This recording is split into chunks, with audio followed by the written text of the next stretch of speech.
Okay,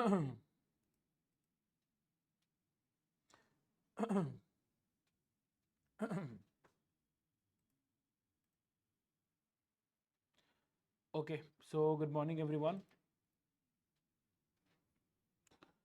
Please let me know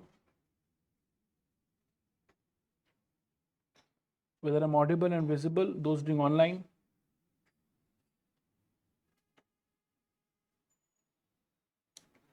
Sagar, Vishakha, Priya, good morning.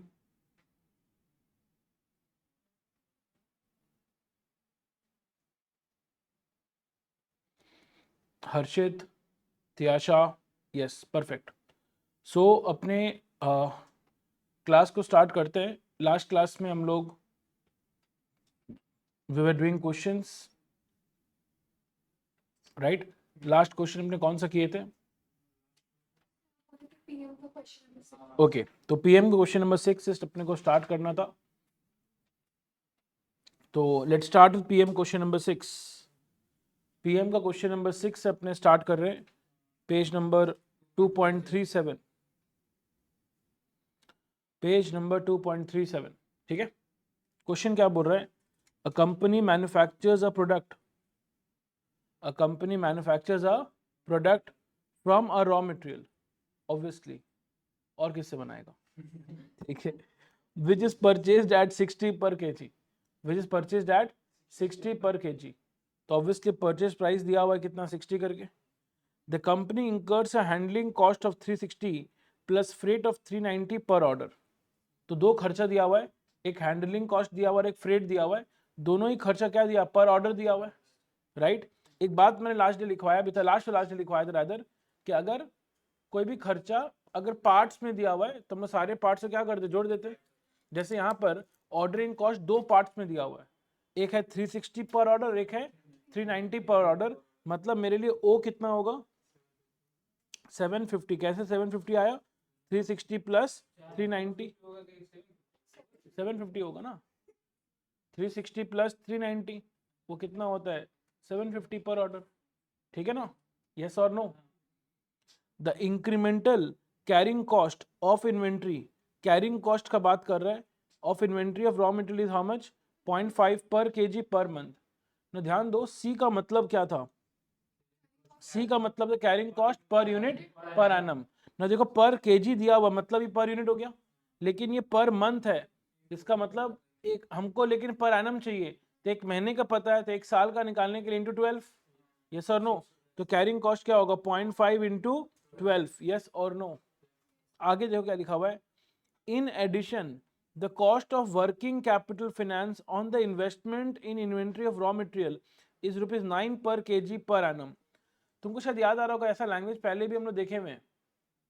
क्या लिखा हुआ है? The cost of working capital finance. No, what is the meaning of working capital finance? Working capital finance का मतलब हो गया कि day to day business करने के लिए मैंने लोन लिया हुआ है. फाइनेंस का मतलब पैसा जुगाड़ करना. अब पैसा चाहे हम जुगाड़ किससे करते हैं? डिबेंचर होल्डर से करते हैं, या नहीं डिबेंचर नहीं, पैसा या तो जुगाड़ करते हैं डेट होल्डर से, या फिर हम जुगाड़ करते हैं इक्विटी से, राइट. हाँ, अगर हम डेट होल्डर्स का बात करते, डेट होल्डर्स का पैसा अगर लिया हुआ तो उनका इंटरेस्ट कॉस्ट हो गया, और अगर इक्विटी होल्डर्स है तो मेरा कॉस्ट डिविडेंड देना पड़ता है. तो जो भी ये कॉस्ट का बात कर रहा है, ये कॉस्ट. अच्छा, वर्किंग कैपिटल के लिए मैंने क्या लिया है? लोन लिया है. अच्छा, जनरली अब इक्विटी होल्डर से कभी भी हम लोग वर्किंग कैपिटल के लिए पैसा नहीं, क्योंकि जब आप इक्विटी से पैसा उठाते हैं, आप 5,000 करोड़ 2,000 करोड़ पैसा ऐसा उठाते हैं, तो वो जनरली अब इक्विटी, जनरली हमेशा हम इक्विटी होल्डर से पैसा कब उठाते हैं? लॉन्ग टर्म पर्पस के लिए. हम शॉर्ट टर्म पर्पस के लिए कभी भी इक्विटी होल्डर से पैसा नहीं उठाते. इक्विटी से पैसा मांगना, कोई भी कंपनी अगर अपना पब्लिक ऑफरिंग लाता है तो वो बड़ा पैसा निकाल उठाने के लिए आता है, वो छोटा मोटा पैसा उठाने के लिए नहीं आता है, और बड़ा पैसा उठाते हैं फिर for long term purpose, right. यहाँ वर्किंग कैपिटल का बात हो रहा, मतलब पक्का हम बैंक से लोन ले रहे हैं for day to day business. तो लोन लेने पे कॉस्ट क्या लगता है? इंटरेस्ट लगता है, और आप जानते हैं interest is also a carrying cost on the investment in inventory of raw material. मतलब जितना रुपया मेरा इन्वेंट्री में फंसा हुआ रहेगा, जितना रुपया मेरा इन्वेंट्री में फंसा हुआ रहेगा, उसके कारण कॉस्ट इतना लग रहा है, इन्वेंट्री में फंसा हुआ रहेगा रॉ मटेरियल, उसके कारण कॉस्ट इतना लग रहा है, मतलब कि जितना रुपया हम जो रॉ मटेरियल खरीदे हैं अगर वो स्टॉक में पड़ा हुआ रहेगा तो ऑब्वियस सा बात है वो इंटरेस्ट का पैसा मेरे पॉकेट से जाएगा, तो उसी का कॉस्ट दिया हुआ कितना 9 पर केजी पर एनम, तो इंटरेस्ट भी तो कैरिंग कॉस्ट है। हाँ ऊपर भी एक कैरिंग कॉस्ट दिया हुआ था और नीचे भी इन एडिशन बोल के भी लिखा है ना, तो ये भी एक कैरिंग कॉस्ट है, तो कैरिंग कॉस्ट भी तो अलग अलग दिया हुआ, तो वो भी क्या होगा, ऐड होगा, तो 0.5 इंटू 12 तो है ही, plus 9 per KG per annum है, तो पर एनम ही तो कोई दिक्कत नहीं है, जिसका मतलब कैरिंग कॉस्ट कितना हो गया 15 रुपया। The annual production of the product is 1 lakh units, साल भर में प्रोडक्शन कितना करना है, वो 1 लाख यूनिट्स करना है, और 2.5 units are obtained from 1 KG of raw material. मेरा क्वेश्चन इनपुट आउटपुट का रेशियो कितना है, 1:2.5, क्यों, क्योंकि बोला 2.5 units are obtained from 1 KG of raw material, मतलब इनपुट अगर 1 केजी का होगा तो आउटपुट कितना आएगा 2.5 आएगा, 1:2.5 करेक्ट। सर प्रोडक्शन अगर पता है तो यहाँ से हम कंज्यूम्ड निकाल सकते हैं, कंज्यूम कैसे निकलेगा, production into input by output, that comes to 40,000 KG. हाँ इस सम में कोई भी तुम्हारा स्टॉक वगैरह का बात कर रहा नहीं है, तो इसलिए जितना कंज्यूम्ड है उतना ही एनुअल डिमांड हो जाएगा, तो ये मेरा क्या हो गया एनुअल डिमांड, ये मेरे लिए क्या हो गया एनुअल डिमांड, परफेक्ट। सो पहला क्वेश्चन क्या पूछा, calculate the EOQ of the raw material, तो ईओक्यू निकालना है, तो ए पता है, ओ पता है, सी पता है, ईओक्यू निकल जाएगा, परफेक्ट है। सेकेंड पार्ट क्वेश्चन में क्या पूछा है, advice how frequently should order for procurement be placed, इसका मतलब क्या निकालना है, how frequently should order be procurement be placed, मतलब कितने गैप में, यहाँ ये नहीं पूछे कितना ऑर्डर्स प्लेस करना है, पूछा है हाउ फ्रीक्वेंटली, किस फ्रीक्वेंसी में ऑर्डर को प्लेस करना है, मतलब कितने दिन के गैप में, मतलब नंबर ऑफ डेज निकालना है यहाँ पर, नॉट नंबर ऑफ ऑर्डर्स, है कि नहीं, तो वो तो ये जब निकाल लेंगे तो उससे मेरा काम हो जाएगा, ठीक है। और फिर थर्ड एक और क्वेश्चन है उसको देखेंगे, पहले स्टार्ट करते हैं सोल्यूशन को। जल्दी एक बुक देने बोलना, तो नहीं यहाँ से नीचे, तुम लोग रखो ना, बाहर से बोल लिख दे देखो।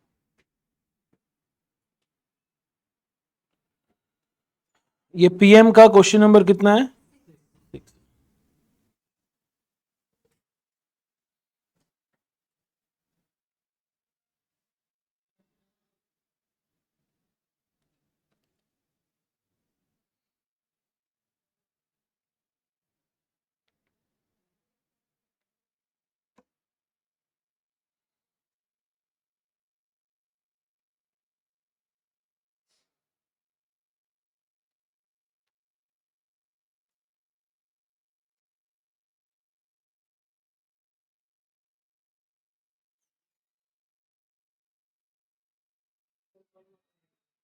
कोई भी दे दे,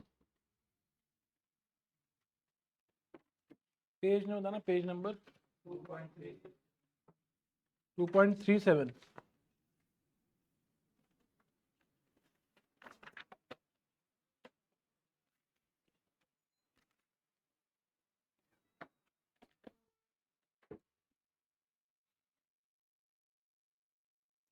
ओके। तो ईओक्यू निकालना है, उसके लिए पहले ईओक्यू का फॉर्मूला लिख ले,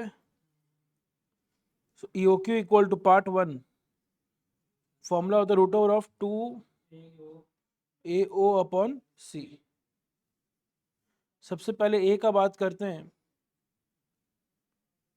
1 लाख यूनिट से into 1 kg by 2.5 units, A कितना आ रहा है 40,000 kg। ओ का बात करें तो 360 प्लस 390 750 हो गया पर ऑर्डर।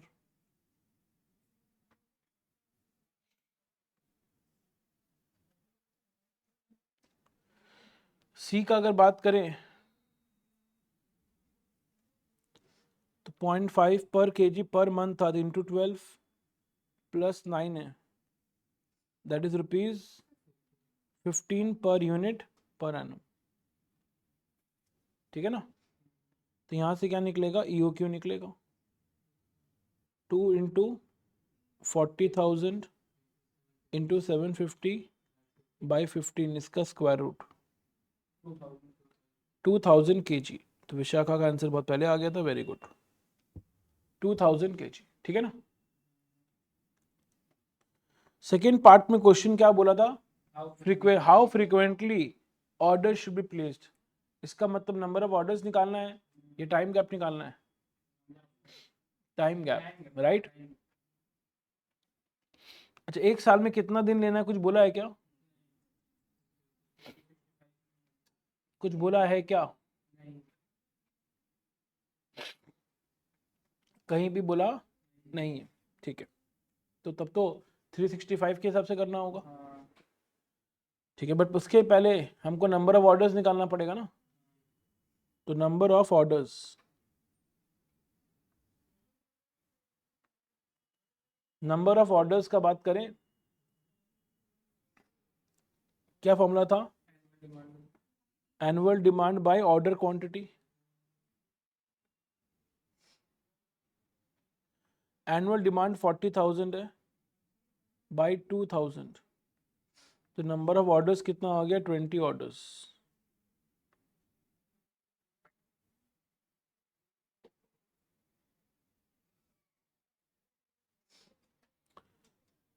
तो frequency of orders,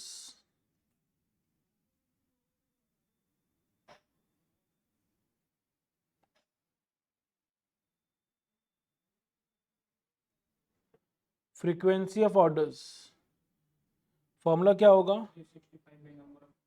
365 days by number of orders.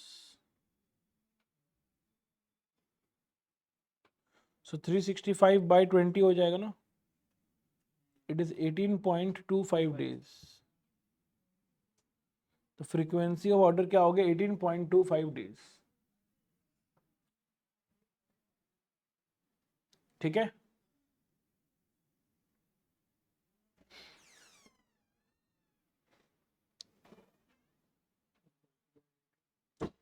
Question का थर्ड पार्ट, क्वेश्चन का थर्ड पार्ट क्या बोल रहा है, if the company proposes to rationalize placement of orders on quarterly basis।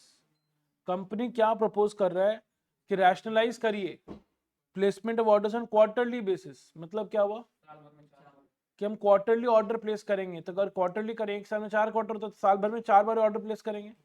और साल भर का रिक्वायरमेंट कितना था, 40,000। साल भर का रिक्वायरमेंट कितना है, 40,000।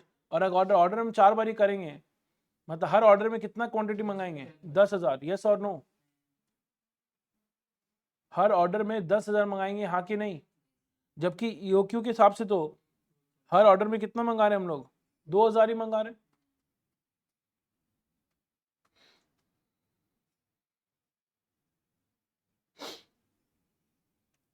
ऐसा फील हो रहा है कुछ।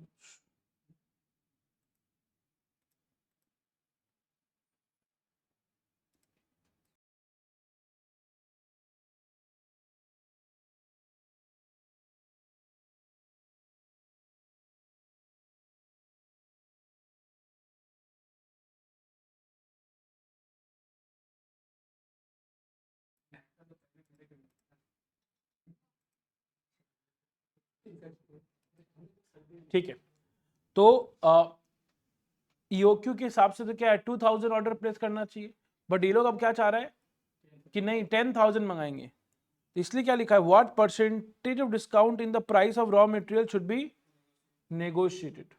तो बोल रहा है डिस्काउंट कितना नेगोशिएट करना चाहिए। सही है, मतलब कि ऐसा बात क्यों आया, डिस्काउंट का बात क्यों आ रहा है, क्योंकि ऑब्वियस से बात है, अगर एक बार में अगर हम 10,000 मंगाएंगे तो ईओक्यू के मुकाबले कॉस्ट क्या आएगा, ज्यादा आएगा ना। तो भाई ये अगर कंपनी प्रपोज कर रहा है तो मेरा खर्चा भी क्या होना चाहिए, डिस्काउंट का मांगने का मतलब कि मेरा खर्चा उतना ही हो जितना मेरा ईओक्यू में हो। तो भाई कुछ डिस्काउंट दो। कंपनी प्रपोज किया किसको, सप्लायर को, कि भैया देखो हम तुमसे ना क्या करेंगे, अभी तक 2000 मांग रहे थे ना एक एक बार में, अब तुम 10,000 खरीदेंगे हम एक बार में, तो बताओ डिस्काउंट कितना देगा तुम मेरे को। तो हम क्या चाहेंगे, जितना पहले मेरा कॉस्ट लग रहा था 2000 के हिसाब से, मेरा कॉस्ट अभी भी उतना ही लगे, लेकिन उनको पता है 10,000 में कॉस्ट उतना लगना नहीं, ज्यादा लगना है, इसलिए हम क्या मांग रहे हैं, कितना डिस्काउंट दोगे बताओ। तो ये वही वाला बात होगी लास्ट जैसे किए थे हम लोग। तो पहले हमको क्या करना होगा, उसके लिए ईओक्यू पे कॉस्ट कितना है वो निकालना पड़ेगा, ईओक्यू के टोटल कॉस्ट कितना है वो तो निकालना पड़ेगा ना। हाँ, हम उसका कॉस्ट नहीं निकालेंगे, किसका, 10,000, कोई सेंस नहीं निकालने का ना, क्योंकि 10,000 का जो कॉस्ट है निकल तो सकता है, बट 10,000 का जो कॉस्ट है वो निकाल के फायदा क्या है, क्योंकि हमको सेम करना है, जितना ईओक्यू कॉस्ट है वही करना है।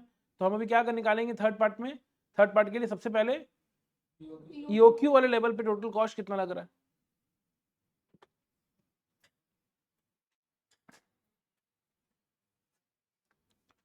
थर्ड पार्ट का नंबर है calculation of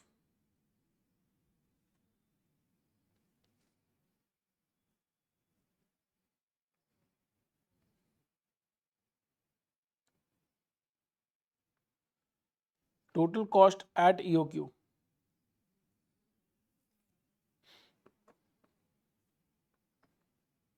particulars and rupees.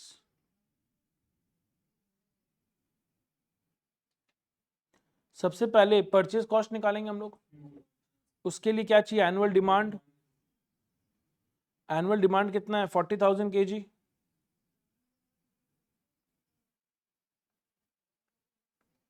और परचेज प्राइस कितना करके, 60 रुपए करके स्टार्टिंग में दिया हुआ था। इससे क्या आएगा, एनुअल परचेज कॉस्ट ए इंटू बी, 40,000 इंटू 60 कितना आएगा, आई थिंक 24 lakhs क्या। अच्छा, एनुअल ऑर्डरिंग कॉस्ट कैसे आता है, ordering cost, ordering cost into number of orders. Number of orders कैसे आता है, एनुअल डिमांड को ऑर्डर क्वांटिटी से डिवाइड करते हैं। ऑल्दो हम लोग नंबर ऑफ ऑर्डर्स ऑलरेडी निकाले हुए ही है, ठीक है, तो हम उसी को डायरेक्टली लिख दे रहे, फालतू कैलकुलेशन दोबारा नहीं दिखा रहे। अब पॉइंट नंबर डी में नंबर ऑफ ऑर्डर्स वो कितना, 20 है। Then ordering cost per order वो कितना निकाला हुआ है, ऑर्डरिंग कॉस्ट, हाँ 750। तो total ordering cost that is D into E, 15,000। इसका मतलब टोटल कैरिंग कॉस्ट भी कितना आएगा, 15,000 ही आएगा। याद है लास्ट डिस्कस हुआ था, एट ईओक्यू ऑर्डरिंग कॉस्ट और कैरिंग कॉस्ट क्या होता है, सेम होता है। बट बताओ ना टोटल कैरिंग कॉस्ट का फॉर्मूला क्या था, average inventory into carrying cost per unit per annum. तो एवरेज इन्वेंट्री, अच्छा एवरेज इन्वेंट्री का formula order quantity by 2। Order quantity कितना था यहाँ पर, ईओक्यू में कितना ऑर्डर क्वांटिटी, 2000 बाई 2 कितना होता है, 1000। और carrying cost per unit per annum वो कितना है, 15 रुपए करके ना। एनुअल कैरिंग कॉस्ट जी इंटू एच कितना होगा, 15,000। सेम आया कि नहीं आया, सेम आ गया। तो last total cost that is C plus F plus I वो कितना होगा, 24 लाख,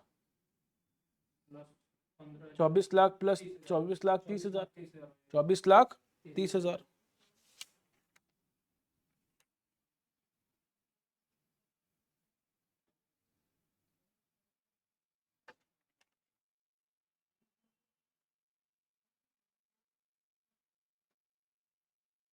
ठीक है, ये लोग जो कैलकुलेशन के अलग तरीके से किया है, हम लोग जो कर रहे हैं वो अलग तरीके से कर रहे हैं, ठीक है ना।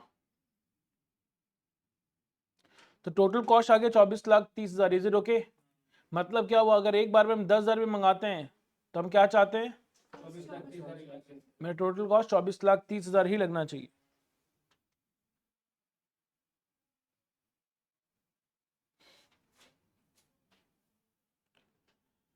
उसके नीचे लिखेंगे अब, ये पॉइंट नंबर बी लिख लो, computation of discount.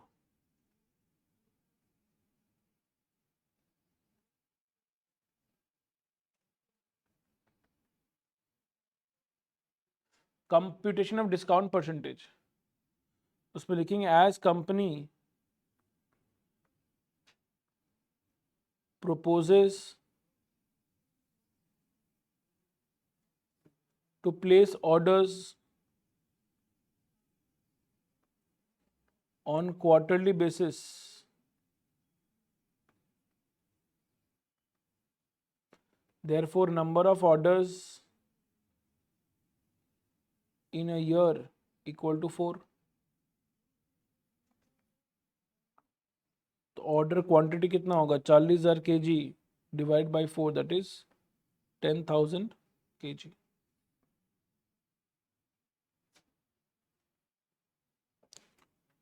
Let purchase price at 10,000 kg be X.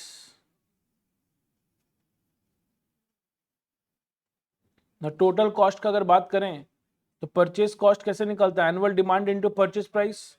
Annual demand तो वही 40,000 है और परचेज प्राइस X है. ऑर्डरिंग कॉस्ट तो उसके लिए नंबर ऑफ ऑर्डर्स तो ये रहा ना, कितना है 4 into ordering cost per order कितना करके 750 करके.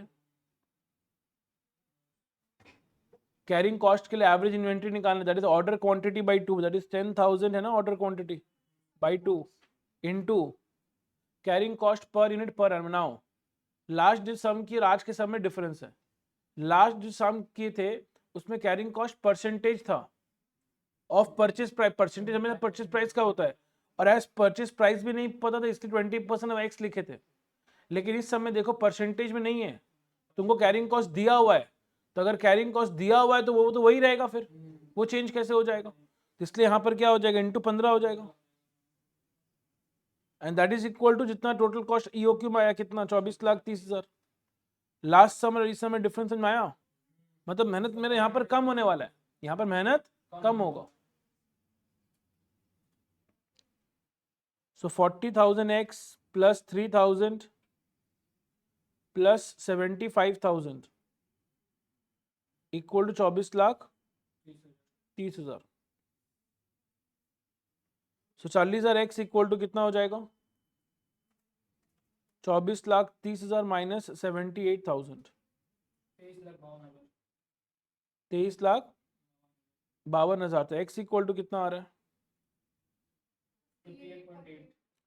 58.8. तो amount of discount purchase price कितना करके था 60 रुपए करके था, तो 60 माइनस 58.8 दैट कम्स टू 1.2. तो देयरफॉर डिस्काउंट परसेंटेज क्या होगा 1.2 बाई प्राइस 60 था into 100, that comes to 2%.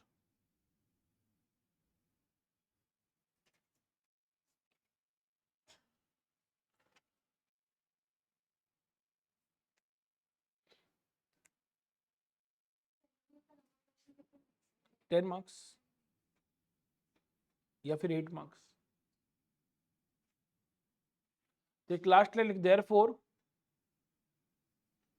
therefore 2% discount in the price of raw material should be negotiated.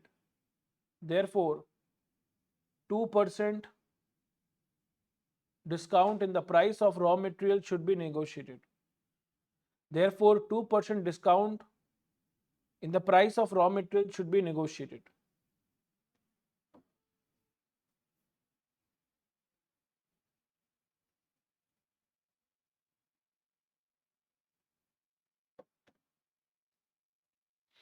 Therefore 2% discount in the price of raw material should be negotiated. पूरे question को अच्छे से go through करिए एक बार और बताइए, 2 minute का समय लीजिए, बताइए कोई पॉइंट जिसमें अगर डाउट है we can discuss that.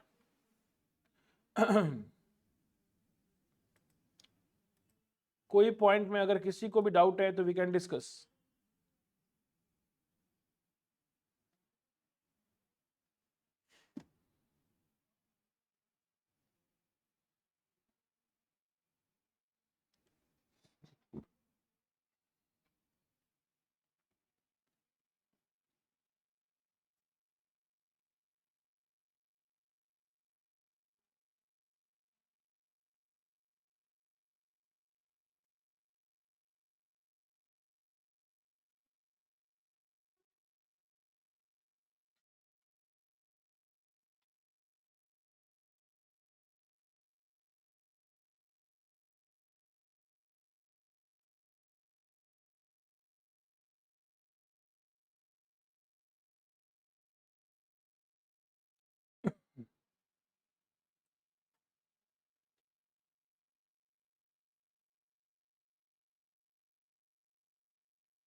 go through the entire sum and let me know.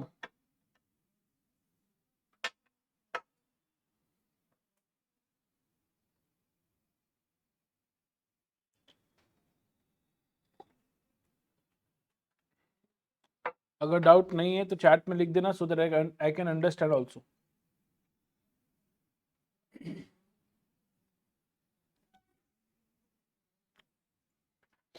किसी डाउट नहीं है, नो डाउट ऐसे चैट में लिख देना अगर 100% क्लियर है तो.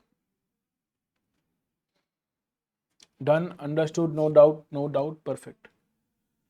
पेज 2.8 क्वेश्चन नंबर 3 ये मैं आपको होमवर्क दे रहा हूं. Page 2.8 question number 3, this will be your homework.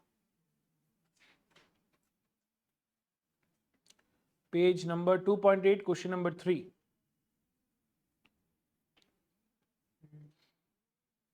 ठीक है. Even question number 4.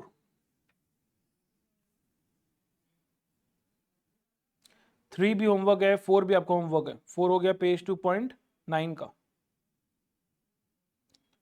ये सब तो नया टॉपिक का है. 7 नया टॉपिक का है, 8 9 नया टॉपिक का है, 10 नया टॉपिक का है, 11 भी नया टॉपिक का है, 12 भी नया टॉपिक का है, 13 भी नया टॉपिक का है. ठीक है.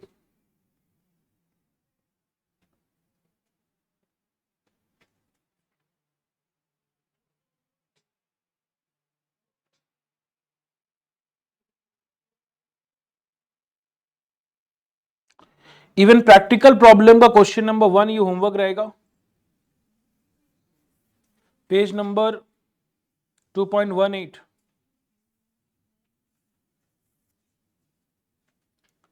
पेज नंबर 2.18 ये भी आपको क्या रहेगा, होमवर्क रहेगा.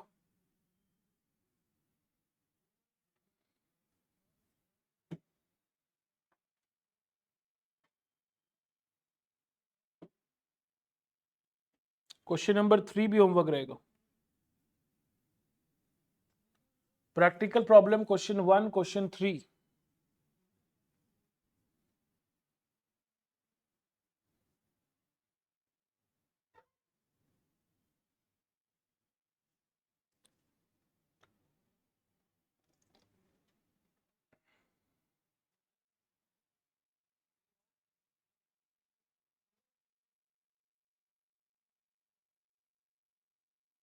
ठीक है.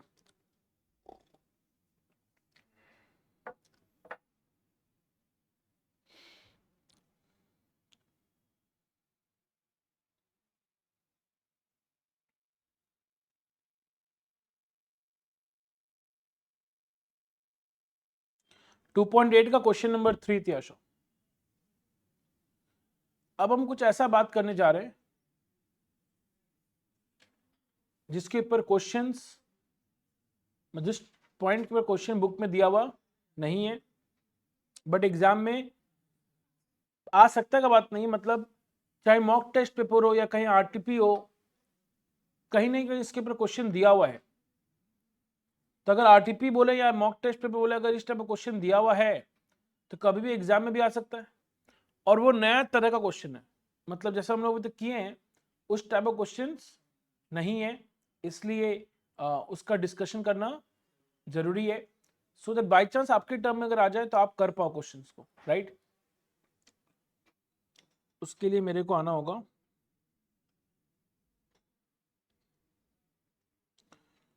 मेरे पीडीएफ पे.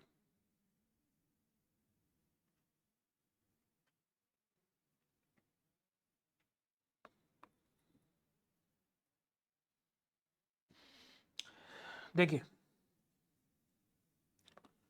क्वेश्चन क्या लिखा है यहां पर, how to compute EOQ when order for multiple products is placed together.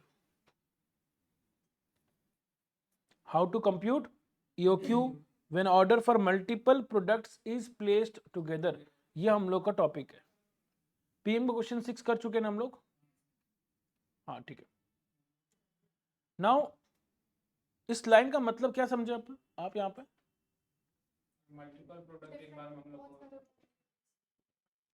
मतलब बोलना क्या चाह रहा है कि अगर मल्टीपल प्रोडक्ट्स है, rather multiple when order for multiple products, मतलब ऑर्डर क्या रॉ मटेरियल करते हैं, तो बोलते रॉ मटेरियल अगर एक से ज्यादा है, रॉ मटेरियल अगर एक से ज्यादा है तो उसका ईओक्यू आप कैसे निकालेंगे? मतलब बोलो दो रॉ मटेरियल ए और रॉ मटेरियल बी, अभी तक क्या था, जितना भी तुम सम्स किया सब में एक तरह का रॉ मटेरियल था। अब सोचो एक बार एमटीपी में दो रॉ मटेरियल का सिचुएशन आ गया तो वहां तो बच्चा कंफ्यूज हो जाएगा। तो क्यों कंफ्यूज होगा?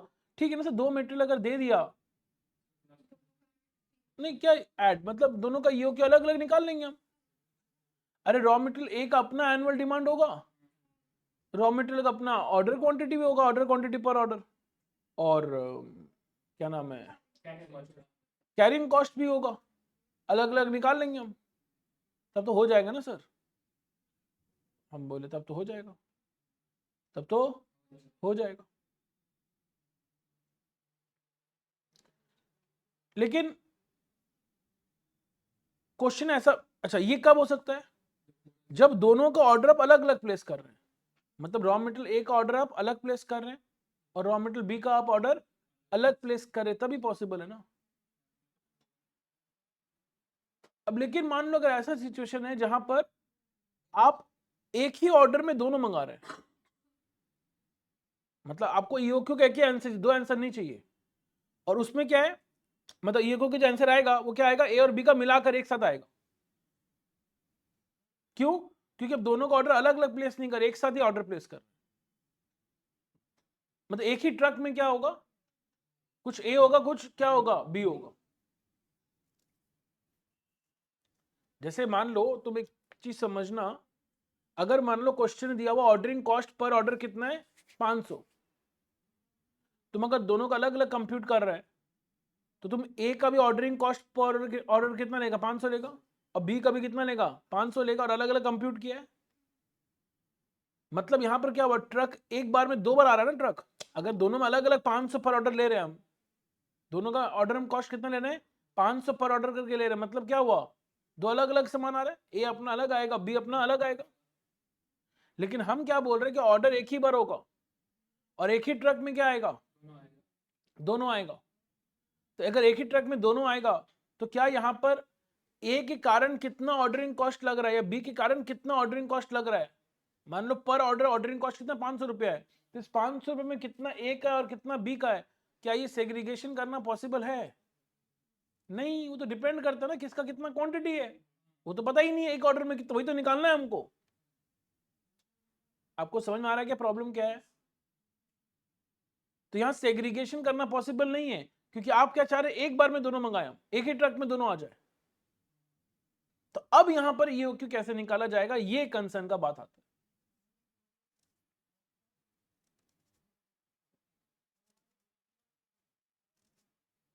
Are you getting? क्योंकि हमको एक ही ऑर्डर मंगाना है। अच्छा अगर एक ही ऑर्डर मंगाना है तो ईओक्यू भी एक ही निकलेगा।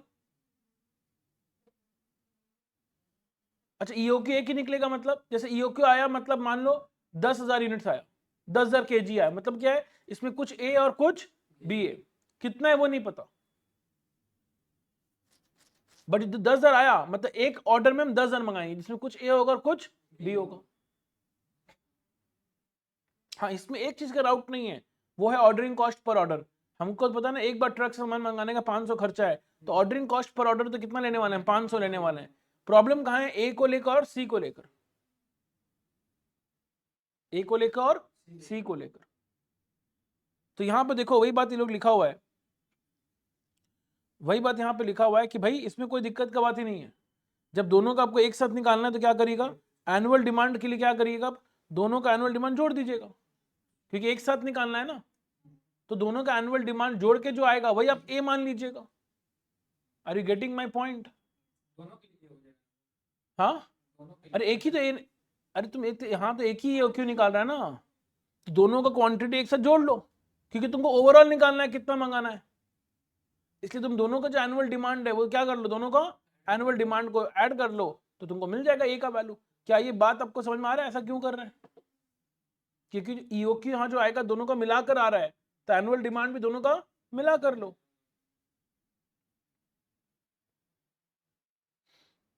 और फिर क्या लिखा है कि ordering cost per order will be given in the question, no need to add ordering cost of product, obviously. क्योंकि एक ही ऑर्डर मंगाएंगे ना। ईओक्यू का मतलब क्या है कि एक ऑर्डर में कितना मंगाना है, और ओ का मतलब ऑर्डरिंग कॉस्ट पर ऑर्डर है, तो एक ऑर्डर का जो कॉस्ट है वो तो वही रहेगा, इसलिए ऑर्डरिंग कॉस्ट को जोड़ना नहीं है। Perfect.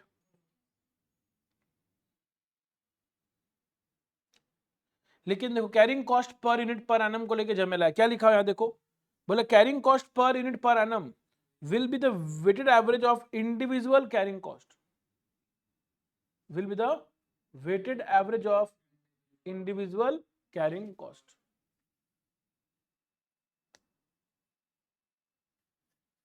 Obviously raw material A और raw material B, raw material A और रॉ मटेरियल बी, हम मान लो इंटरेस्ट का बात करें, इंटरेस्ट रेट कितना 10% करके, अंडरस्टैंड प्रॉपर्ली। अच्छा दोनों रॉ मटेरियल का प्राइस सेम होगा क्या? कोई जरूरी नहीं है। मान लेते ए का सेलिंग, ए का मतलब रॉ मटेरियल ए का परचेस प्राइस 50 रुपया है और बी का परचेस प्राइस 60 रुपया है, तब तो ए के लिए कैरिंग कॉस्ट कितना हो गया 5 रुपया और बी के लिए 6 रुपया। लेकिन अब क्वेश्चन आता है ना कि सर हमको तो एक ही सी का वैल्यू चाहिए, हमको सी का कितना वैल्यू चाहिए? एक वैल्यू चाहिए, तो 5 ले कि 6 ले? अच्छा कोई बोलेगा 5 ले लीजिए, तो हम बोलेंगे कि हम लोग जो एक ऑर्डर मंगा रहे हैं सिर्फ ए मंगा रहे हैं या बी भी मंगा रहे हैं? बी भी मंगा रहे हैं, तो 5 का कैसे ले सकते हैं? कोई बोलेगा 6 ले लीजिए, तो हम बोलेंगे 6 कैसे ले? क्या ए नहीं आ रहा है क्या? ए भी आ रहा है, ए भी आ रहा है, तो आ दोनों रहा है, एज दोनों आ रहा है, कुछ ए है और उसमें कुछ बी है, इसीलिए यहां पे क्या लिखा हुआ है कि आप जो कैरिंग कॉस्ट है उसका क्या कर लीजिए, वेटेड एवरेज उसका एवरेज कर लीजिए ना। कुछ लोग बोलेंगे सर एवरेज कर ली, 5 और 6 को ऐड करके डिवाइड बाई 2 भी तो कर सकते थे, लेकिन देखो आप स्टैट्स पढ़ के आए हैं फाउंडेशन लेवल पे, और आपको पता है एक चीज, सिंपल एवरेज कभी भी सही एवरेज नहीं है, बेटर एवरेज कौन सा है? हमेशा वेटेड एवरेज।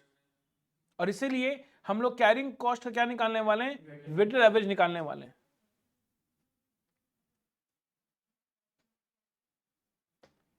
ठीक है, हमको एवरेज इन दोनों का ही निकालना है, तो बट निकालेंगे कौन सा? Weighted average. सर यहाँ वेट्स असाइन किसको करेंगे आप? दोनों का जो एनुअल डिमांड है उसी को हम वेट्स असाइन करेंगे, दोनों का जो एनुअल डिमांड है वही क्या मानेंगे? उसका वेट्स माना जाएगा। और इसलिए देखो यहाँ क्या लिखा हुआ है, आप याद करो स्टैट्स, स्टैट्स में हम लोग कैसे निकालते थे weighted average? Summation of W X by summation W, कुछ याद है ऐसा? वेट को हम लोग एक्स से मल्टीप्लाई करते थे। जैसे यहां पर हमको एवरेज किसका निकालना है? कैरिंग कॉस्ट का निकालना है। कैरिंग कॉस्ट इसका 5 है, तो एक्स को मल्टीप्लाई उसके वेट के साथ, तो एक्स क्या है 5 ये रहा, और उसका वेट क्या है? उसका एनुअल डिमांड। इसलिए कैरिंग कॉस्ट पर यूनिट जितना ए का है उसको मल्टीप्लाई किससे करेंगे? उसका एनुअल डिमांड के साथ। इसलिए देखो carrying cost of A into annual demand, और समेशन तो ऐड करना है, तो carrying cost of B into annual demand. और नीचे क्या है? समेशन ऑफ वेट्स, वेट्स क्या था? डिमांड। इसे नीचे देखो क्या है? Demand of A plus demand of B, demand of A plus demand of B. समझ में आ रहा है कि नहीं आ रहा है?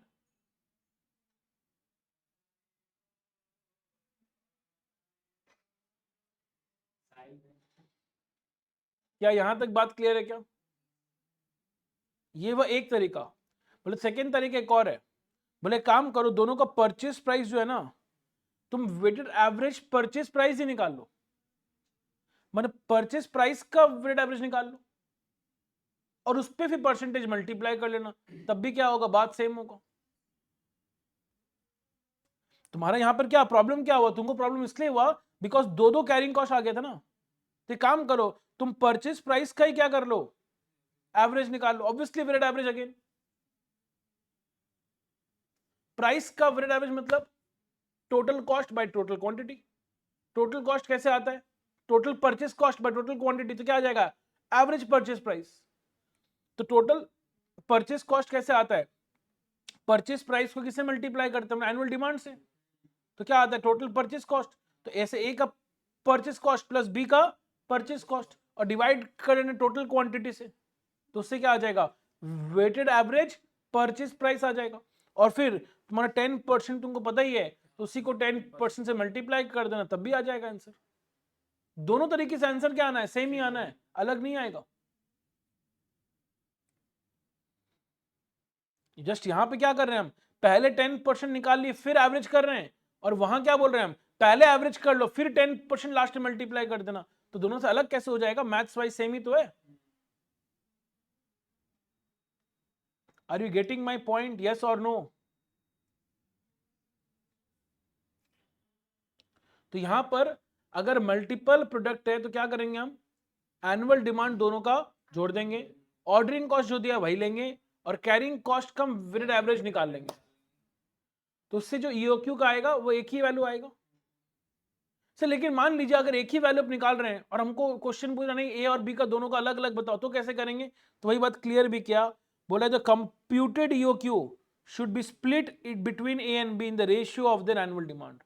तो ईओक्यू का जो आंसर आएगा उसे क्या करना, ए और बी का जो एनुअल डिमांड होगा ना उसी रेशियो में दोनों को स्प्लिट कर देना, तो तुमको दोनों का अलग अलग ईओक्यू मिल जाएगा। क्या ये चीज पूरा क्लियर है? 100% everyone.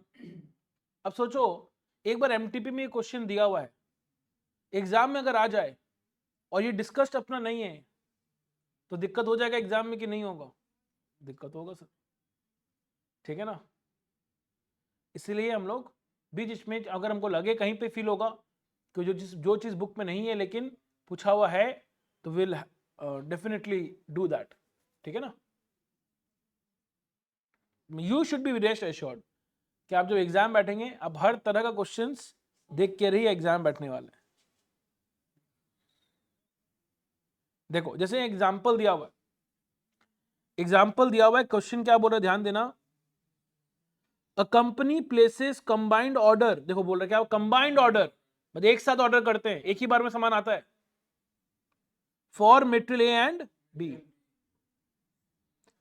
Purchase price of material A कितना है, 100 है, और बी का कितना है, 50 है। The company plans to buy 2 lakh units of material A and 3 lakh units of material B. Annual demand हो गया।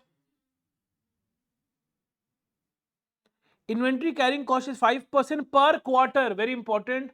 हम लोग हमेशा जो निकालते हैं पर एनम निकालते हैं, तो 5% अगर एक क्वार्टर का है तो एक साल का कितना हो गया, 20%। अरे भाई एक साल में 4 क्वार्टर ही होता है, तो 5% अगर एक क्वार्टर का है तो एक साल का कितना होगा, इंटू 4 हो जाएगा ना, पक्का। तो how much is the annual carrying cost per unit for computing EOQ.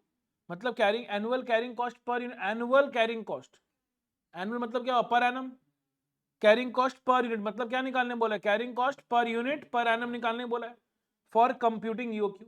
बोले ईओक्यू निकालने के लिए आप कैरिंग कॉस्ट पर यूनिट ना, ध्यान दो यहाँ खाली पर यूनिट लिखा था, पर एनम कहाँ लिखा हुआ है, अरे पहले एनुअल तो लिखा हुआ है ना, मतलब ये तो पर एनम हो गया। तो तुमको carrying cost per unit per annum मतलब सी का वैल्यू निकालने बोल रहा है। अब ट्राई टू अंडरस्टैंड, अगर कैरिंग कॉस्ट 20%, अच्छा परसेंटेज होता है तो परचेस प्राइस का होता है, तो देखा जाए हिसाब से तो ए का कैरिंग कॉस्ट कितना आएगा, 100 का 20% 20 रुपया होता है, और बी का कैरिंग कॉस्ट कितना होगा, 50 का 20% 10 रुपया होता है। तो दोनों का कैरिंग कॉस्ट अलग अलग आ रहा है, सी का वैल्यू अलग अलग आया, तो क्या करना होगा, इसका वेटेड एवरेज, इसका वेटेड एवरेज कैसे निकालेंगे सर, इसमें वेट किसको असाइन करते, क्वांटिटी को, तो 20 इंटू क्या हो जाएगा, 2 lakhs plus 10 into 3 lakhs divide किससे होगा, टोटल क्वांटिटी कितना है, 5 लाख। करो कितना आ रही है,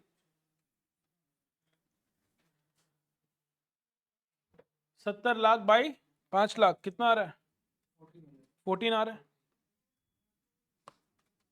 तो ये 14 क्या आ गया, carrying cost per unit per annum combined वाला। देखो लास्ट में आंसर वही दिया हुआ है। तो यहां पर मैंने क्या किया, पहले कैरिंग कॉस्ट इंडिविजुअल निकाल कर फिर एवरेज किया। ये लोग यहां सोल्यूशन में क्या किया है, पहले परचेस प्राइस का एवरेज निकाल रहा है, क्योंकि परचेस प्राइस कितना कितना है, 50 और 100। तो वेटेड एवरेज परचेस प्राइस निकालेंगे, कैसे निकलेगा, टोटल परचेस कॉस्ट कैसे निकलेगा, ए का अगर 100 है और क्वांटिटी कितना है 2 लाख, और यहाँ 50 है और क्वांटिटी कितना है 3 लाख बाई 5 लाख। निकालो वेटेड एवरेज परचेस प्राइस निकालेंगे, 200 प्लस 150 350 है, तो 350 लाख बाई 5 लाख, 350 बाई 5 कितना आ रहा है, 70। तो 70 आया क्या चीज, weighted average purchase price. 70 lakhs नहीं आया, ओनली 70 आया। ऊपर में 350 lakhs था और नीचे 5 lakhs, lakhs तो कैंसिल हो गया ना, ओनली 70। और अब 20% करना है, तो 70 का 20% कितना होता है, 14 ही होता है। तो वही हम बोले कि या तो तुम कैरिंग कॉस्ट इंडिविजुअल निकालकर उसका एवरेज करो, या फिर पहले ही तुम परचेज प्राइस का एवरेज करके फिर कैरिंग कॉस्ट एक बार में निकालो। दोनों से आंसर क्या आएगा, सेम आएगा। पक्का?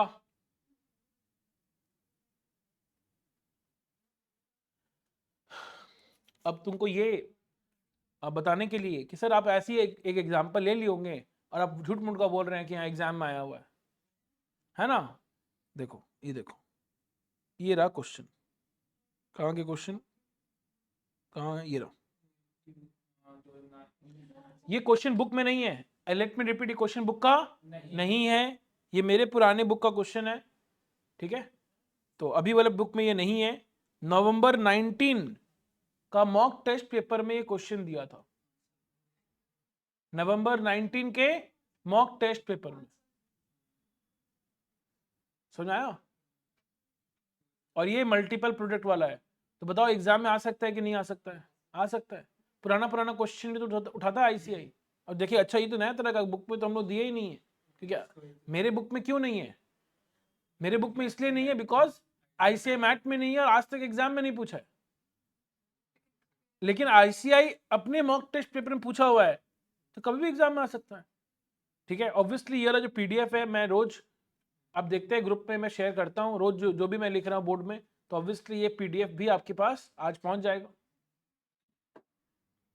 ठीक है। तो अभी के लिए आप बोर्ड में रेफर करेंगे, क्वेश्चन देखेंगे क्या बोल रहे हैं।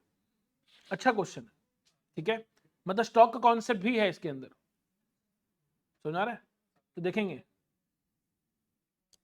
क्वेश्चन क्या बोल रहा है। Arnav limited manufactures a product X है which requires two raw materials A and B, which requires two raw material A and B in the ratio 1:4,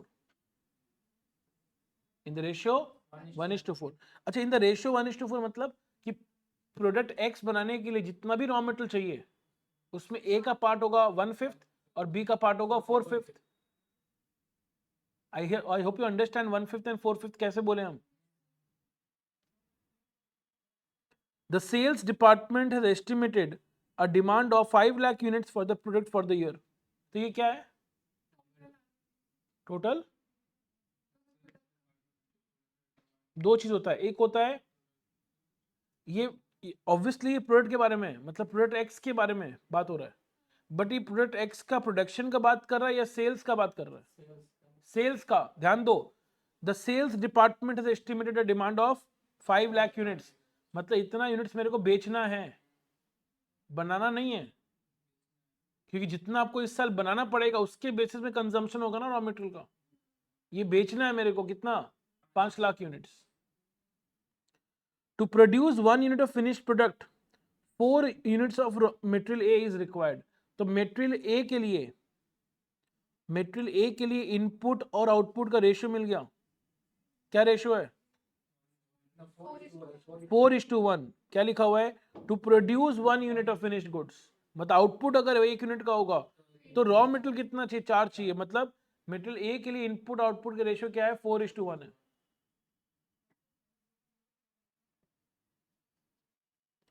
stock position at the beginning of the year is as follow. Product X का beginning of the year मतलब opening stock दिया हुआ है, और material A और material B का भी opening stock दिया है। एक चीज क्लियर कर दे आपको, क्वेश्चन में कोई क्लोजिंग स्टॉक का बात नहीं हो रहा है, तो जब बात ही नहीं हो रहा तो हम क्या मानेंगे, क्लोजिंग स्टॉक 0 है। अब एक चीज बताओ, आपको ठीक से लिंक करना पड़ेगा, ये 5 लाख क्या था, इतना यूनिट मेरे को बेचना है, लेकिन मेरे को सबसे पहला चीज क्या जानना होता है, कितना प्रोडक्शन करना है, कितना प्रोडक्शन करना है। तो क्या मेरे को प्रोडक्शन इस साल 5 लाख करना है, या 5 लाख से ज्यादा करना है, या 5 लाख से कम करना है? कम करना है। क्यों? क्योंकि मेरे ऑलरेडी 12,000 का स्टॉक पड़ा हुआ है, तो इस साल प्रोडक्शन कितना करना है, कितना, 4,88,000, 4,88,000 का प्रोडक्शन करना है। तो इस बार मेरे को प्रोडक्शन कितना करना है? 4,88,000।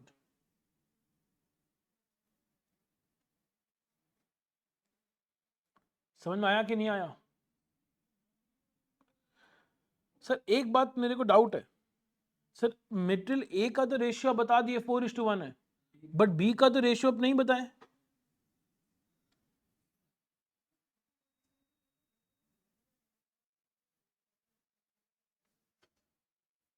और यहां आगे चल के भी कहीं नहीं दिया हुआ है, तो बी का रेशियो कैसे मिलेगा कि बी की केस में इनपुट और आउटपुट का क्या रेशियो है?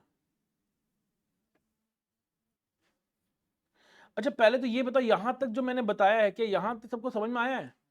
जो भी लोग ऑनलाइन कर रहे हैं, रिप्लाई इन द चैट। यहां तक जो मैंने डिस्कस किया, बी का छोड़ दो एक बार, तो जो भी बात डिस्कस की वो तो समझ में आया? हाँ, तो अगर समझ में आ गया तो आप बताओ। बी का तो इनपुट और आउटपुट का रेशियो नहीं दिया हुआ है।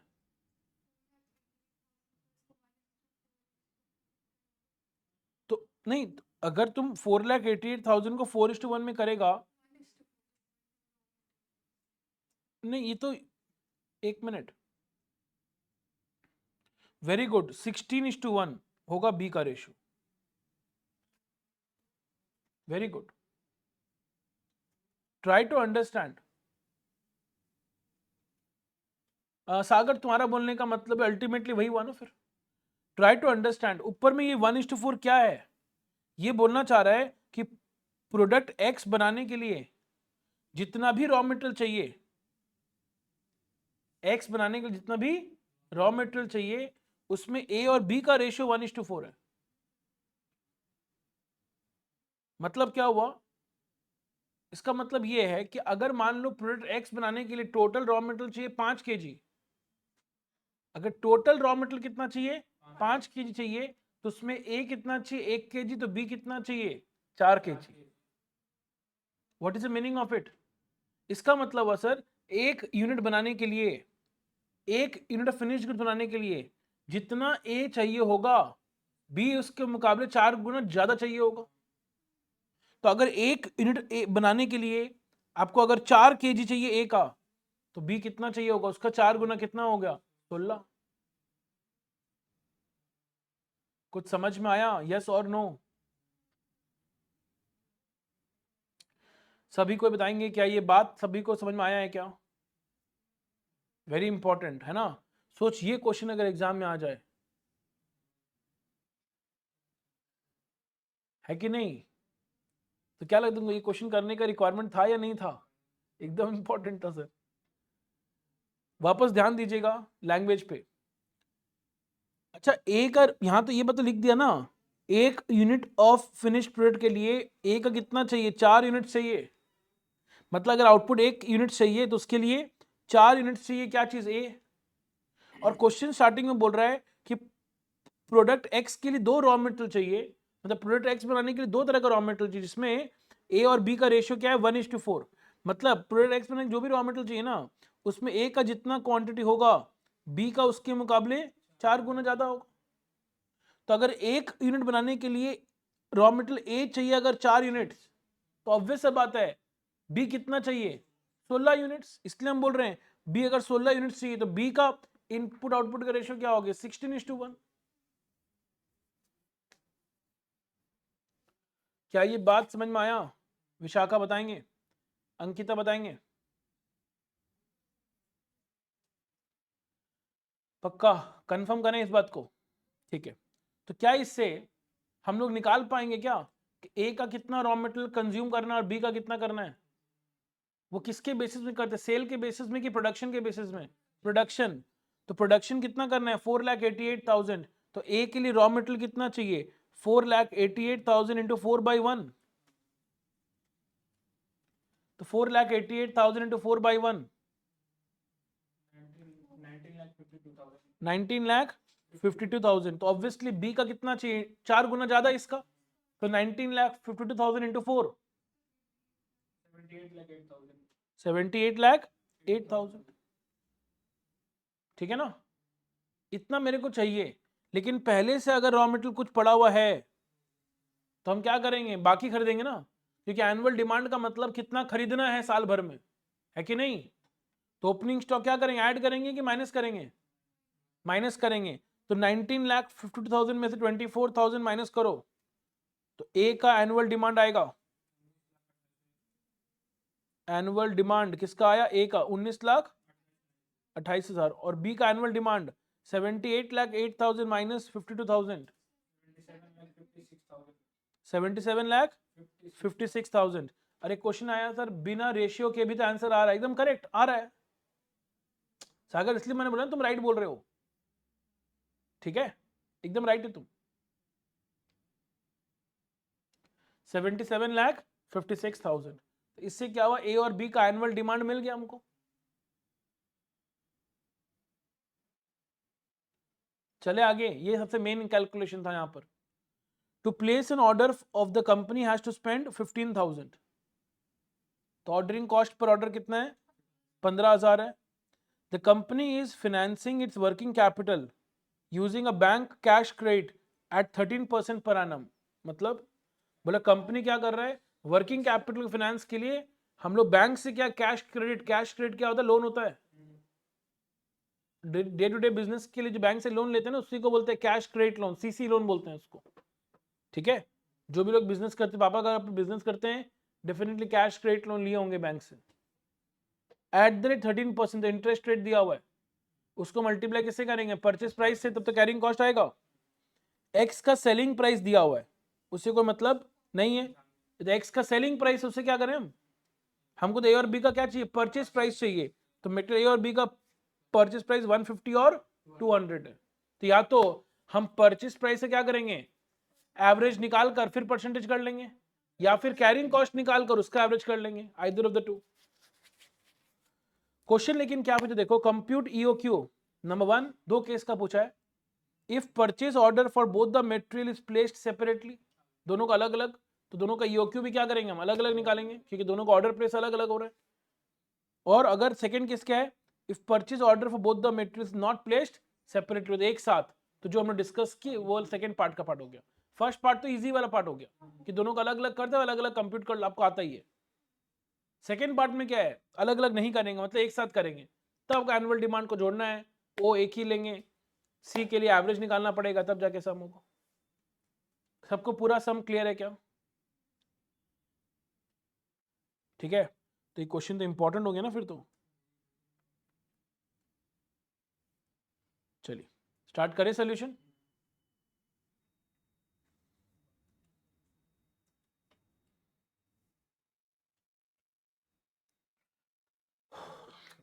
मैंने प्रिंट कर रखा है तो मेरे लिए इजी हो जाएगा, देखना होगा ना क्वेश्चन सॉल्व कराने के लिए।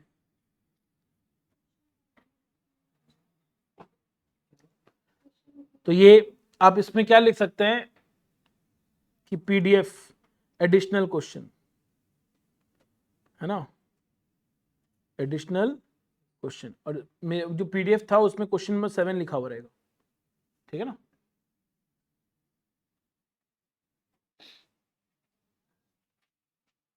सबसे पहले फर्स्ट पार्ट करेंगे जहां पर separately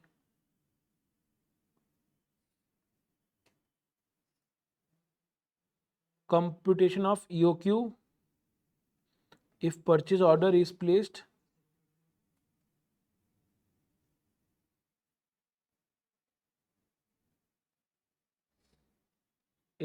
separately।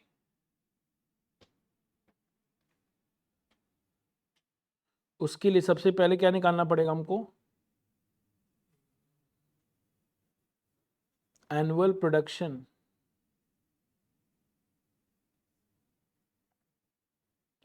Of finished goods. Sales में से क्या माइनस करेंगे, ओपनिंग स्टॉक।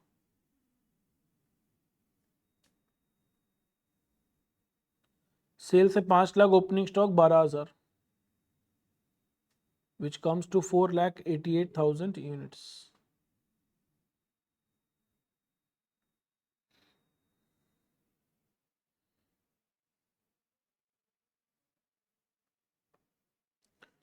अब मेटेरियल ए का कंजम्पशन निकाल लेते हैं, 4,88,000 इंटू 4/1, रेशो 4/1 था ना, कितना आया था ये?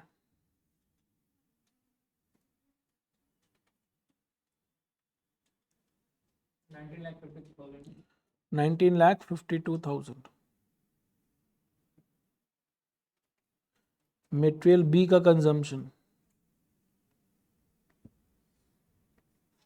so 4,88,000 into 16/1, 78,08,000। तो अब यहां से क्या निकालेंगे? एनुअल डिमांड ऑफ मटेरियल ए।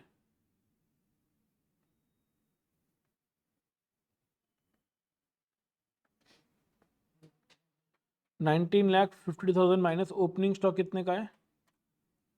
24,000 का। So 19,28,000 units.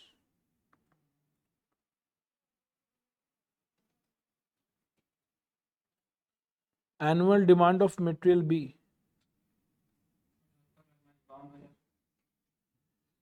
78,08,000 माइनस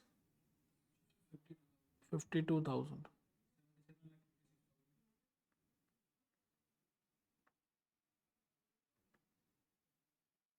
ठीक है।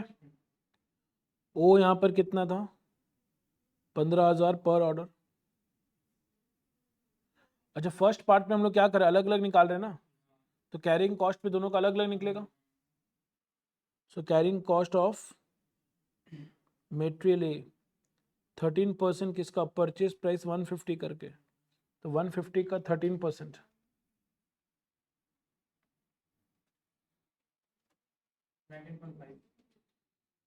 19.5 एग्जैक्ट क्या?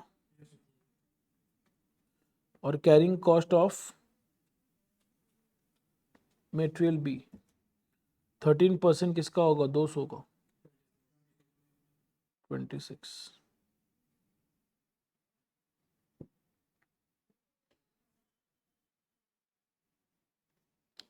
अब पहले EOQ का फॉर्मूला लिख लेते हैं, 2AO/C। सबसे पहले EOQ of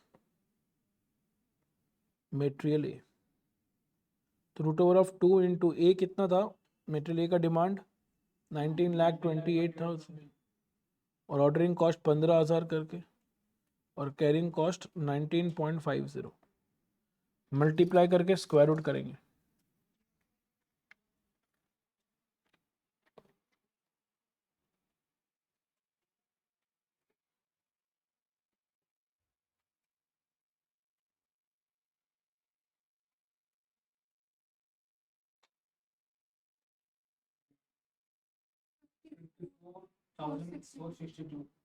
fifty four 462 units. Units point पे तो नहीं हो सकता, इसलिए राउंड ऑफ कर दिए।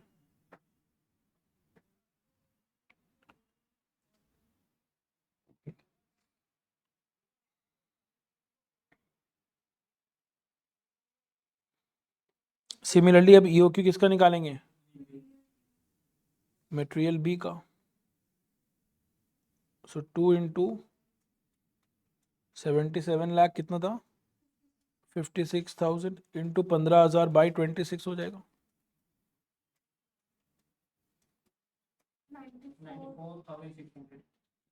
94,600 यूनिट्स।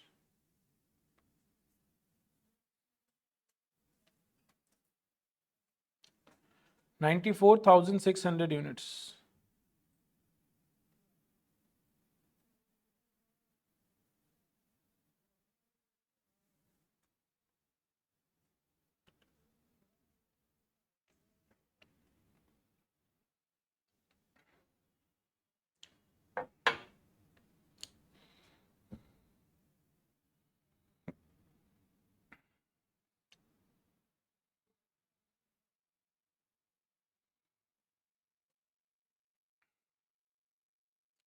डन।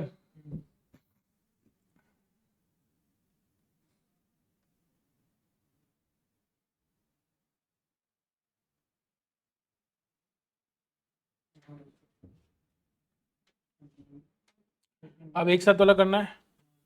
तो second part,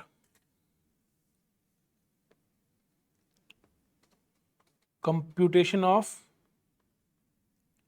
EOQ if order is not placed separately.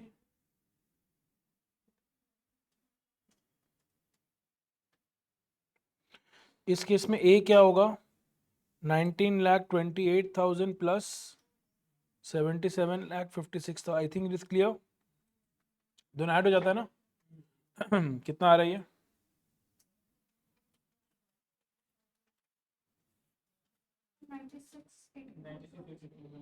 96,84,000 units.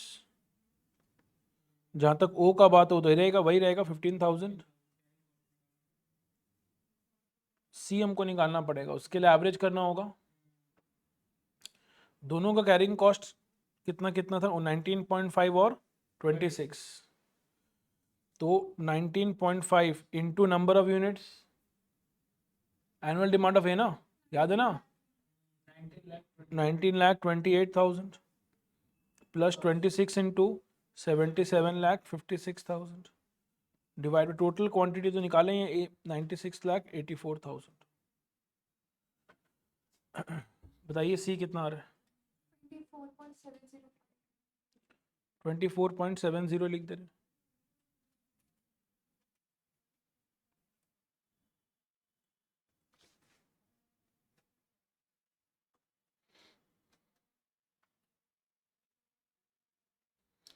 सबको बताएंगे, एग्री कर रहे हैं। अच्छा, मैं क्रॉस चेक करने के लिए परचेज प्राइस का एवरेज निकाल के 13% से मल्टीप्लाई करें क्या। परचेज प्राइस कितना था, 150 और 200, तो 150 इंटू 19,28,000 प्लस 200 इंटू 77,56,000, जो भी आंसर आएगा डिवाइड करो 96,84,000 से। तो बताओ कितना आ रहा है purchase price average. Purchase price A का 150 करके और बी का 200 करके था, तो 150 इंटू 19,28,000 प्लस 200 इंटू 77,56,000, जितना आंसर आएगा डिवाइड करो 96,84,000 से। तो बताओ परचेज प्राइस का वेटेड एवरेज कितना है। पहले पहले परचेज प्राइस बताओ एवरेज कितना आ रहा है। 150 into 19,28,000 plus 200 into 77,56,000,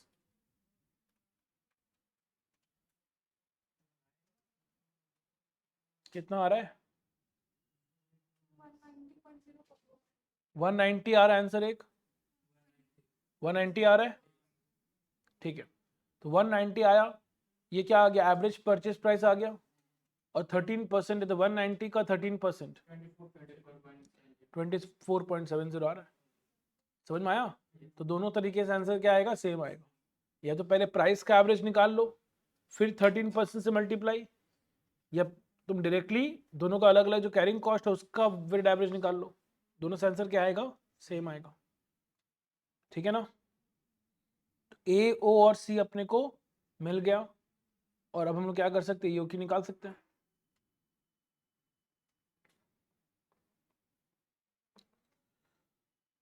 root over of 2 into ए कितना है यहाँ पर 96,84,000, ओ कितना है 15,000 बाई सी 24.70,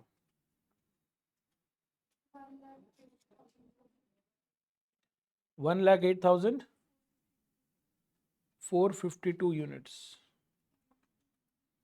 1,08,452 यूनिट्स।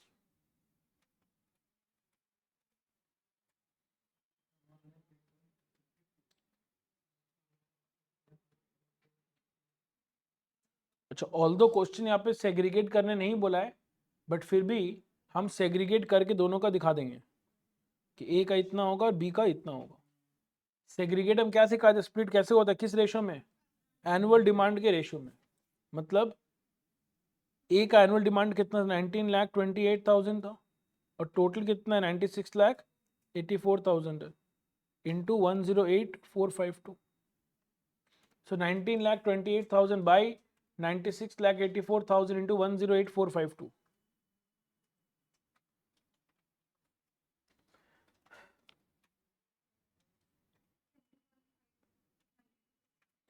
21592 यूनिट्स हो गया ए का। सिमिलरली बी का कितना होगा 77,56,000 बाई 96,84,000 इंटू 108,452।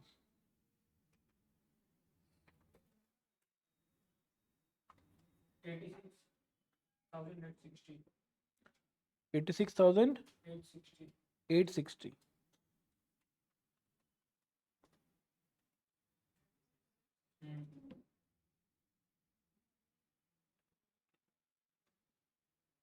ठीक है ना। तो इस तरह से हम दोनों का क्या कर लिए, सेग्रीगेट भी कर लिए। किसी को भी यहां तक कोई भी तरह का डाउट है?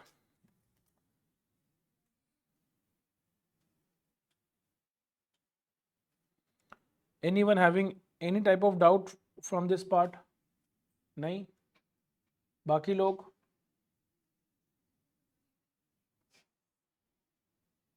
सोचो नहीं डिस्कस होता तो क्या होता, अगर डिस्कस नहीं करते होता। नहीं करते। ठीक है चलो कोई बात नहीं।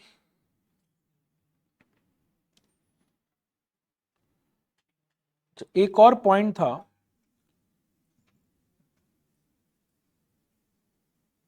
वो है ये वाला।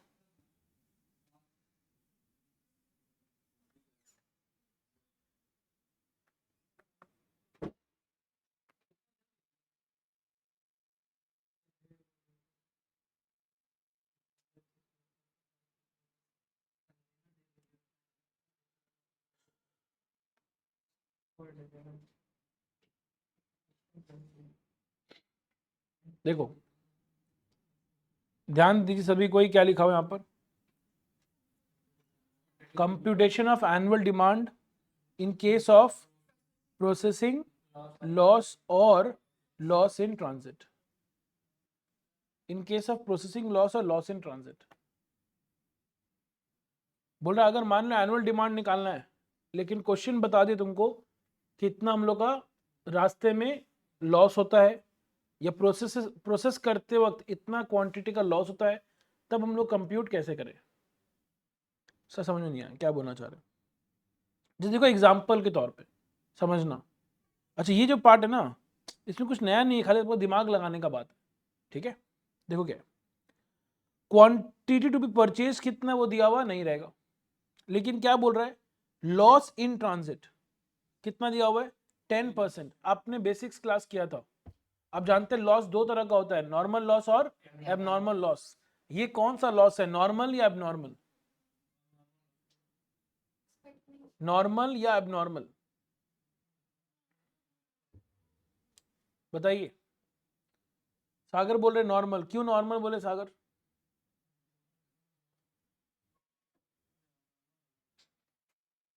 अच्छा वाई वेरी गुड सर, आपने नोट्स में एक बात लिखवाया था कि कभी भी अगर कोई लॉस परसेंटेज में दिया मतलब वो नॉर्मल लॉस होता है। पढ़ना होगा, रिवीजन करना होगा, तभी जाके बात ध्यान रहेगा। ठीक है 3 बात लिखवाए थे, या तो क्वेश्चन में बोलेगा एक्सपेक्टेड लॉस, या फिर लॉस परसेंटेज में दिया हुआ है, या क्वेश्चन चल के बोले कि वो नॉर्मल है। तो वो तीनों केस में क्या होता है, वो नॉर्मल लॉस होता है। तो ये नॉर्मल लॉस है। नॉर्मल लॉस के बारे में नॉर्मल लॉस में कैलकुलेट नहीं करते, क्या बात कर रहा है, नॉर्मल लॉस को तो कंसीडर करते हैं। लॉस इन प्रोसेस कितना लिखा हुआ है, क्या लिखा हुआ है, परसेंटेज ऑफ क्वांटिटी रिसीव्ड। मतलब बोलना चाह रहे जितना हम रिसीव करते हैं ना, उसका 10% क्या होता है, उसका 10% क्या होता है लॉस इन प्रोसेस। प्रोसेस मतलब बनाते वक्त, जब हम रॉ मटेरियल को मशीन के अंदर डाल देते हैं, तो मशीन में कुछ सामान क्या होता है, बर्बाद हो जाता है, बर्बाद होता है। लॉस इन प्रोसेस, प्रोसेसिंग करते वक्त कितना लॉस होता है, 10% होता है। और क्वांटिटी बोला टू बी कंज्यूम्ड कितना है, 72,000। Now try to understand something. सबसे पहले क्वांटिटी टू बी कंज्यूम्ड का मतलब क्या हुआ, क्वांटिटी टू बी कंज्यूम्ड का मतलब हुआ कि आप जितना प्रोड्यूस करना चाह रहे हैं, या आपको जितना प्रोडक्शन करना है, उसके लिए हमको 72,000 का क्या चाहिए, रॉ मटेरियल चाहिए। और एनुअल डिमांड का मतलब है कितना कंज्यूम करना है, वो नहीं होता है। एनुअल डिमांड का मतलब है कितना परचेज करना है। अब एक चीज सोचो, अगर कुछ सामान रास्ते में बर्बाद होता है, मतलब कुछ सामान रास्ते में लॉस हो जाता है, लॉस इन ट्रांजिट, कुछ सामान प्रोसेस में लॉस होता है, तो क्या तुमको लगता है जितना कंज्यूम हम उतना ही खरीदते होंगे या उससे ज्यादा खरीदते होंगे? ज्यादा खरीदते हैं सर। से ज्यादा खरीदेंगे तब ना कुछ बर्बादी के बाद 72,000 बचेगा जिससे मेरा फिनिश गुड्स बनेगा। बोलो हाँ कि नहीं? तो ये ऑब्वियस बात है, हमको खरीदना ज्यादा पड़ेगा। अब एक कॉमन सेंस समझो, मान लेते हैं कि मैंने 100 यूनिट्स का ऑर्डर दिया। कितने यूनिट्स का ऑर्डर दिया? 100 यूनिट्स का ऑर्डर, इतने 100 यूनिट्स का दिया है। तो क्या लगता है मेरे को कितना सामान मिलता है? 90 मिलता है, क्योंकि रास्ते में लॉस इन ट्रांजिट, रास्ते में कितने का लॉस हुआ? 10%। किसका? जितना क्वांटिटी मैंने परचेज किया है। तो परचेज मैंने कितना किया? 100 यूनिट, और उसका 10% क्या होता है? लॉस इन ट्रांजिट होता है। तो इसमें से माइनस कर लेते लॉस इन ट्रांजिट 10, तो मिलता कितना है? 90 यूनिट्स। ये क्या है? Quantity received. इतना मिला ना मेरे को। अब जितना क्वांटिटी मिला उसको हम क्या करेंगे? प्रोसेस करेंगे मशीन के अंदर में। तो बल प्रोसेस करते वक्त भी आपका क्या होता है? 10% बर्बाद होता है। तो जो बर्बाद हो गया, जो बर्बाद हो जाता है प्रोसेस में, क्या वो कंज्यूम हो पा रहा है प्रोडक्शन में? नहीं। अरे जो बर्बाद हो गया तो गया ना, रिमेनिंग कंज्यूम हो रहा है ना। बोलो हाँ कि नहीं? अरे एक सोचो एक चीज, हमको पता है एक शर्ट बनाने के लिए 2 मीटर कपड़ा चाहिए, लेकिन अल्टीमेटली शर्ट पे हम कंज्यूम कितना कर रहे हैं? 1.7 मीटर कर रहे हैं, 1.8 मीटर कर रहे हैं। तो क्या खरीदेंगे 1.8 की 2 मीटर ही? 2 मीटर। तो वही बात हो रहा है, लॉस, इसको बोलते हैं लॉस इन प्रोसेस। कि शर्ट बनाते वक्त क्या होता है, कुछ कपड़ा काटते हैं तो उसके कारण लॉस होता है 0.2 मीटर्स का, बट खरीदेंगे तो 2 मीटर ना। तो यहाँ वही बात हो रहा है कि 90 यूनिट्स मैंने मशीन के अंदर डाला, जिसमें से क्या होता है? 10% क्या होता है? खराब हो जाता है। तो प्रोसेस करते वक्त कितना लॉस इन प्रोसेस कितना होता है? तो अब क्वेश्चन आता है 10% किसका? जितना ऑर्डर किए, जितना रिसीव किए। तो यहाँ क्लियर लिखा हुआ है परसेंटेज ऑफ क्वांटिटी रिसीव्ड। तो रिसीव अगर 90, किसका 10% कितना हो गया? 9 यूनिट्स। मतलब अल्टीमेटली जो प्रोडक्ट बन रहा है उसमें हम कंज्यूम कितना कर रहे हैं? 81 यूनिट्स। मतलब ट्राई टू अंडरस्टैंड हम इसका मतलब, अच्छा 100 यूनिट्स जब खरीदते हैं तो प्रोडक्ट में कितना यूज होता है एक्चुअल में? 81। मतलब क्या हुआ? मतलब ये हुआ कि हम जितना खरीदते हैं ना उसका 81% ही कंज्यूम हो पाता है प्रोडक्ट में। बोलो हाँ कि नहीं? 100 का 81% ही तो 81 होगा। हम इसका मतलब क्वांटिटी परचेज्ड और क्वांटिटी कंज्यूम्ड का रेशियो क्या है? 100:81। बोलो ना हाँ कि नहीं? परचेज्ड और कंज्यूम्ड का रेशियो क्या? 100:81। हमको ये पता है कंज्यूम्ड कितना करना है, हमको 72,000 करना है, तो परचेज मेरे को यहां से निकालना है। सिंपल है। तो 72,000 इंटू 100/81 कितना आ रहा है? 88,889। क्या ये चीज समझ में आया कि नहीं आया? तो मेन क्या है? परचेज और कंज्यूम का रेशियो निकालो। अगर तुमको कंज्यूम पता ही है तो परचेज और परचेज बाय कंज्यूम, जितना कंज्यूम करना है इनटू परचेज बाय कंज्यूम कर लो, तुम्हारा क्या आएगा? परचेज क्वांटिटी आ जाएगा। क्या ये चीज समझ में आया? तुमको क्रॉस चेक करना है तो देखो, अगर हम क्वांटिटी परचेज करें 88,889 है, तो 10% क्या रास्ते में बर्बाद होता है।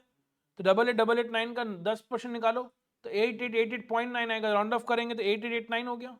मतलब रिसीव कितना करे? 80,000। 10% प्रोसेस में बर्बाद होता है, 80,000 का 10% 8,000।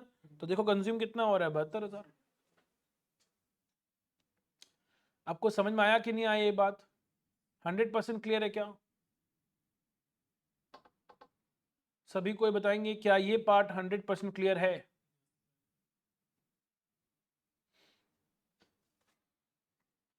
तो अगर क्लियर है तो ये एग्जाम्पल देखेंगे। क्या लिखा हुआ है? A company produces a product which has quarterly demand of 10,000 units. तो ये डिमांड किसका बोल रहा है? किसका? प्रोडक्ट का। बट ये क्वार्टरली है, तो एनुअली कितना हो जाएगा? 40,000। बोलो हाँ कि नहीं? It needs 3 units of raw material for every unit of finished product.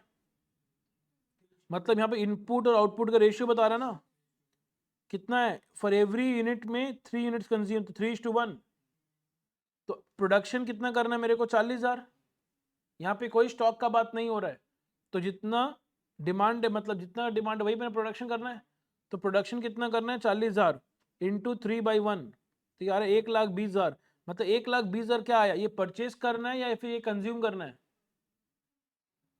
Consume करना है। अरे भाई, प्रोडक्शन को इंटू इनपुट आउटपुट से क्या निकलता है? कंज्यूम्ड निकलता है। और ऐसे भी कॉमन सेंस लगाओ कि 1 यूनिट बनाने के लिए हमको 3 यूनिट चाहिए, मतलब क्या हुआ? 3 यूनिट प्रोडक्ट में यूज करना है।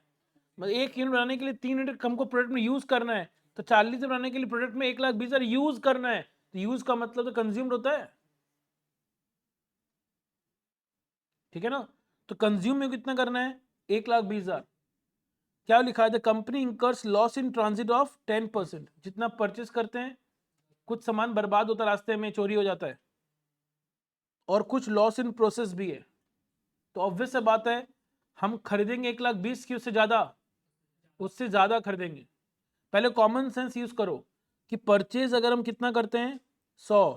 तो सबसे पहले कौन सा लॉस होगा? रास्ते वाला। तो लॉस इन ट्रांजिट कितना लिखा हुआ? 10%। किसका?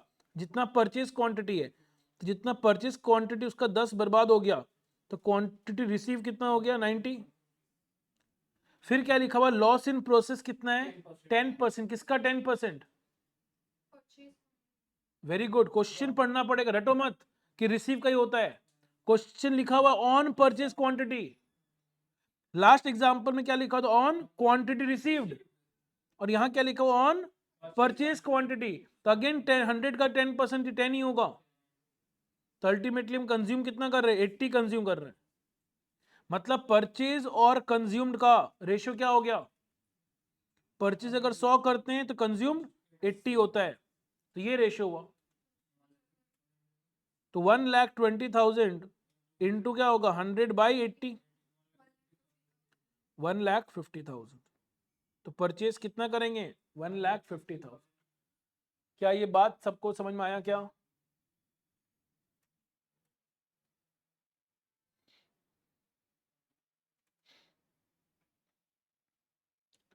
If anybody is having doubt you can ask. किसी को भी अगर डाउट है पूछेंगे।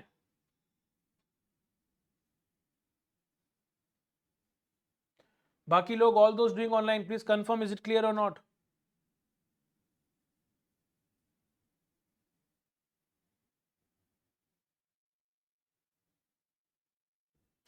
Clear sir? गुड। तो यहाँ देखो वही 1,50,000 है, इसी का 10% 15,000, और इसी लॉस इन प्रोसेस भी परचेज के 10% है, वही 15,000। तब तो कंज्यूम 1,20,000 होगा। ठीक है।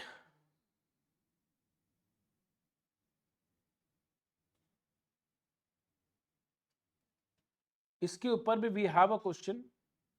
इसके ऊपर भी वी हैव अ क्वेश्चन।